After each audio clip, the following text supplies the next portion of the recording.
All right, strap in, everyone. We're diving deep into Warhammer 40K today. Ooh, sounds exciting. It is. We're tackling the Siege of Helsreach. You mean from the Dembski-Bowden book? That's the one. This siege, it's more than just bolters and chainswords. Oh yeah, it gets right into faith, sacrifice, all that good stuff. Exactly, the really heavy stuff. And to understand Helsreach, You gotta understand the defenders. yeah, you gotta know who these guys are. We're talking Black Templars. Ah, the Black Templars. Probably the most hardcore Space Marine chapter out there. Fanatical, even some might say. Maybe a bit. They're all about the Emperor, all about the Crusade. Never-ending crusade, really. They're a fleet-based chapter, always on the move. Always on the move, always fighting. So picture this. A galaxy at war. Endless war, as usual. And right in the thick of it is the Armageddon system. Vital for the Imperium. Tons of industry, tons of people. Trillions, actually. And constantly under threat. This time it's orcs. A whole WGH. Coming down on them. A WH, yeah, for those who don't know, that's a massive orc invasion. Like a green tide just crashing over everything. And Armageddon, man, that place is scarred from war. It's got this oppressive atmosphere. Dembski-Bowden really nails it. Definitely. So we've got the setting, the stakes. Now let's meet the players. On the Imperium side, at least. Right. Leading the Black Templars, we've got some heavy hitters. They don't get much bigger than the Reclusiarch, Yeah, Grimaldus, newly appointed too. which adds a whole other layer of pressure. So much pressure. Think of him like a super intense chapter chaplain. But more than that, he's got this inner turmoil going on. It's like he's carrying the weight of the whole chapter. Plus the legacy of his predecessor, Mordred. Mordred, yeah, he was legendary. Exactly. So Grimaldus has big shoes to fill. Huge shoes. And then there's Helbrecht, the High Marshal. He's the ultimate authority, all about that Black Templar faith. The epitome of it, really. And can't forget, Artarian. Veteran warrior, Grimaldus's right-hand man. Provides a good counterpoint, I think. More grounded, seen a lot of action, understands the cost of war. Right, so we've got our Black Templars, ready to die for the Emperor. But where are they making their stand? Helsreach. A sprawling hive city. On Armageddon, right? Yep, right in the path of the orc Wagey. Heavily fortified, but still against those odds. It's a symbol of defiance, wouldn't you say? Absolutely. The Imperium's not going to give up easily. Not without a fight? No. And they're not alone in this? Nope. You've got the Imperial Guard there, too. Specifically, the Steel Legion. Known for their discipline, their grit. They're the backbone of the Guard, for sure. And it shows how big this is, that they need everyone. Every single soldier counts. But wait, there's more. More.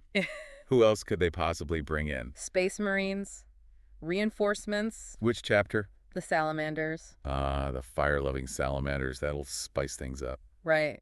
They're known for their compassion, too. It's an interesting mix, them and the Black Templars. It is. So you got all these forces coming together, but You've also got this question. Why is Helsreach so iconic? what makes it stand out, even in Warhammer 40K? I think it's the spirit. The defenders, they just won't quit. Facing those odds, you'd think they'd fold. But they don't. They fight with everything they've got. They know what's at stake. Billions of lives. It's a heavy burden, for sure.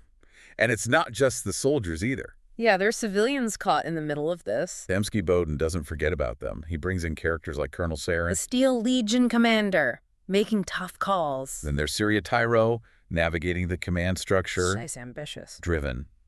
And then you've got Major Riken, down in the trenches. Leading from the front, all these people thrust into this nightmare. And somehow they find ways to keep going. Shows the resilience of humanity. Even in 40K, there are flickers of hope. Gotta have those, right? Yeah. But look, we can't talk Helsreach without talking Titans. Oh, the Titans. Can't forget those. God machines. Walking cathedrals of destruction. You get two big ones in this book. Storm Herald Imperator-class Titan. The big boy. and Godbreaker. The Orcs Scrap Titan. A real monster. The way Dembski-Bowden writes those Titan fights, it's intense. You can feel the ground shaking. Cities getting leveled. And it's not just about the spectacle. Right, there's symbols too. Storm Herald represents the Imperium's might, its technology. And Godbreaker. That's the Orcs' raw power, their savagery. A clash in ideologies, almost. So we've got Space Marines, Guard, civilians, Titans. But there's one more thing. A secret weapon. A secret weapon under Helsreach. Buried deep. The Ordinatus Armageddon. Now that's a name that sends chills down your spine. It's an ancient weapon, immensely powerful, Potentially unstable too. like a ticking time bomb. And the Imperium's thinking of using it. Which brings up a whole other question, doesn't it? How far will they go for victory? Exactly. Grimaldus, he's all for unleashing it. But others, like the Mechanicus, they're hesitant. They know what that thing can do. It's a tough call, a real ethical dilemma. And that's just the tip of the iceberg. As the siege goes on, things get even more complex. More The desperate. orcs, they just keep coming. Wave after wave. It's a real meat grinder. Heroes fall, sacrifices are made, the defenders push to their absolute limit. That's when things really start to heat up, so to speak. Buckle up, because we're just getting started. One thing I really appreciate about Helsreach, Yeah. it's how Dembski-Bowden handles the Black Templars' fate. Their faith, yeah. It's not just a strength for them. No, not at all. It's a burden, too. It really is. A source of conflict. You see it with Grimaldus. Oh, absolutely. Always questioning, always doubting. That pressure, being reclusiarch, And those expectations, living up to Mordred's legacy. is a lot to carry. He's this fascinating paradox, Grimaldus. Paradox, how so? He's warrior, priest, leader, all those things at once. All wrapped up in one big, power-armored package. Right. He's got this incredible fervor, this zeal for the emperor. You can really feel it in the writing. But there's also this deep sense of responsibility weighing him down. I remember that scene early on in the book. Which one? He's in the Temple of Dorn, surrounded by those banners. Ah, the banners of past crusades. Exactly. You can just feel the weight of history on him. All those past victories, all those sacrifices, He's acutely aware of what came before him. and terrified of failing to live up to it. It's not just Mordred's ghost he's fighting, either. No, not at all. There's the war itself, the constant death. The grind, and it just keeps getting worse. As the siege goes on, Grimaldus sees more and more of his brothers fall. It forces him to confront the cost of his faith. He can't ignore it anymore. I remember that conversation he has with Arterion. Oh yeah, that one's heavy. He talks about this feeling he has, that this war will cost them dearly. Even if they win. Even if they win, they'll lose. Chilling. Right. Foreshadowing, too. Definitely. And Arterion isn't the only one pushing back against Grimaldus. You've got Nerovar, the apothecary. Right, the one retrieving the gene seed. Grim task. Very grim. But he's a voice of reason, I think. More pragmatic, focused on preserving the chapter's future. And then there's Kador, Cato. veteran warrior, close friend to Grimaldus. His death, that's a turning point. It really is. What do you think Dembski-Bowden is doing there with that death? Kador, he represents those Black Templar ideals, Loyalty, courage, faith. Yeah, all of that. And to see him fall, It shows that no one is invincible. not even the most devout warrior. Yeah. And Grimaldus's reaction, It's not typical grief, is it? no, it's more like channeled rage. Fueled by grief, maybe? He pushes it down, uses it to keep going, Very Space Marine. but you can see the cracks, even in Grimaldus. This war is taking its toll on everyone. No one escapes unscathed. And then you get to the climax, The Ordinatus Armageddon. the big gamble, A desperate move born out of desperation. putting the whole city at risk. It's a decision that reveals a lot about Grimaldus. What do you mean? It shows how far he's willing to go. To achieve victory. But it's not just about winning, is it? No, it's about that conflict within him. Between faith and the cost of faith. He believes the Ordinatus could save lives.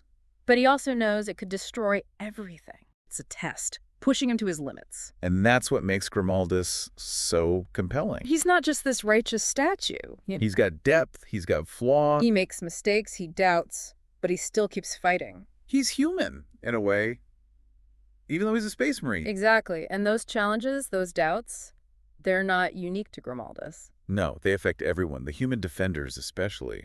Dembski-Bowden really captures their struggles. The horrors of war from a human perspective. People like Colonel Saren, trying to keep things together, He's got the weight of the whole city on his shoulders. weighed down by responsibility, by loss. You can feel that weariness in him. It's palpable. And then you've got Riken leading from the front, Hands-on leader, fighting alongside his men. a different kind of strength. But just as important, and let's not forget, Syria Tyro. Ah, Tyro, the young adjutant. Thrust into a position she wasn't ready for. But she rises to the occasion. She doesn't back down, even from the Space Marines. I love that scene where she confronts Grimaldus. About the Ordinatus? Yeah. She doesn't hesitate to speak truth to power.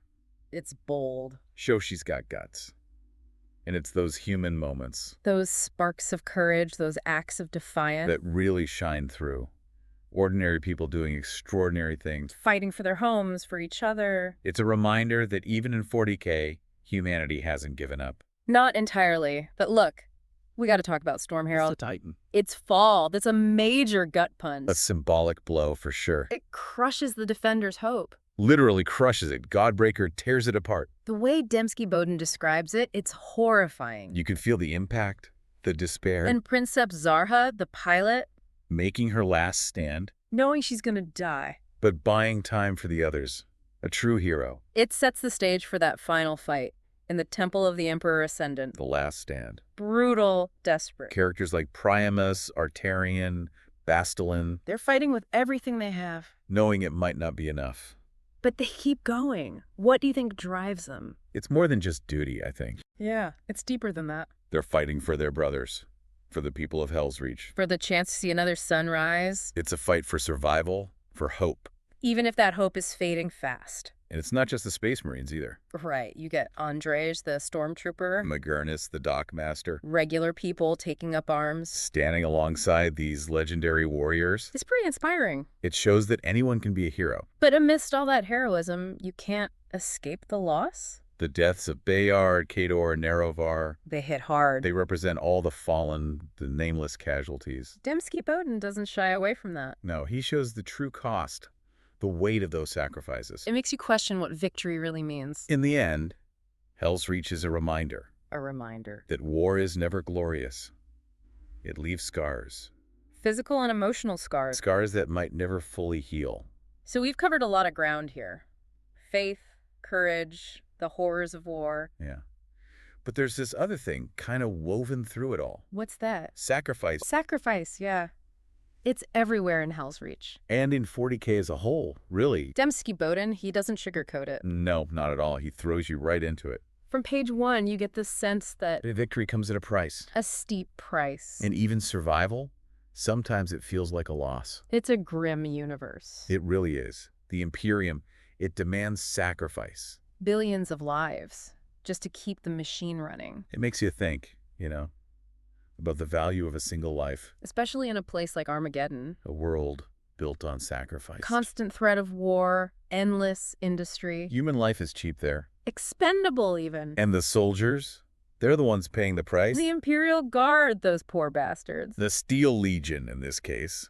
Mm. Ordinary people thrown into the meat grinder. Fighting for a system that doesn't care about them. It's heartbreaking, honestly. But they keep fighting. They have to. They've got no other choice. It's not just physical sacrifice either. What else is there? The mental toll, the emotional strain. You see it with Saren, with Yeah. Riken. Haunted by the things they've seen, the decisions they've made. Sending men to their deaths. That weight, it's crushing. They're exhausted. You can feel it. Not just tired, but worn down to the bone. And then you have the Space Marines. Genetically engineered super soldiers. But even they aren't immune to sacrifice. They're still mortal. The Black Templars, they embrace it almost. Dying for the Emperor, it's a kind of glory for them. That's their faith. But it can be dangerous, too. How so? Blind faith can lead to bad things. Fanaticism, extremism. Grimaldus, he struggles with that. Especially as the siege goes on. The casualties pile up. He starts to question, you can see it. Is it worth it, all this death? And that question, it hangs over everything. The destruction of Storm Herald, that's a big moment. Symbolic, yeah. It shows that nothing is invincible. Not even a Titan. It shakes the defender's faith. Makes them doubt. And then there's the Ordinatus, The ultimate gamble. risking everything for a chance to win. It shows how far the Imperium is willing to go. To sacrifice, to destroy. It's a reminder that they can be their own worst enemy.